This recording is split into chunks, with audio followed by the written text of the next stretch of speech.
বৃষ্টি, তোর সাথে সংসারটা পাতা হলো না।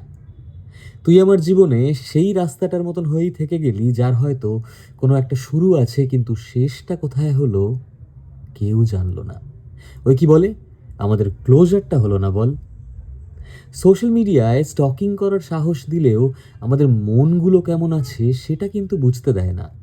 আমি তোর পোস্টগুলো দেখি, তোর তো এখন ভরা পরিবার, আজ গোয়া, কাল ব্যাংকক, দিব্যি আছিস বল।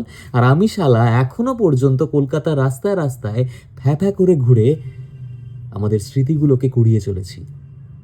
বৃষ্টি, তোর সাথে শেষ ঝগড়াটা হলো না সেদিন পার্ক স্ট্রিটের একটা ক্যাফেতে তোকে দেখলাম, কারোর জন্য বোধহয় ওয়েট করছিলিস। ভাবলাম ঢুকি, দুটো কথা বলি। তারপরে আবার ভাবলাম থাক, কি বা বলবো। তুই বরং তোর জমকালো জীবনে খুব ভালো থাক, আর আমি নয় আমার এই অন্ধকার রাতে আরও একটা রাম ঢালি। বৃষ্টি, আমাদের শেষ চুমুটা খাওয়া হলো না।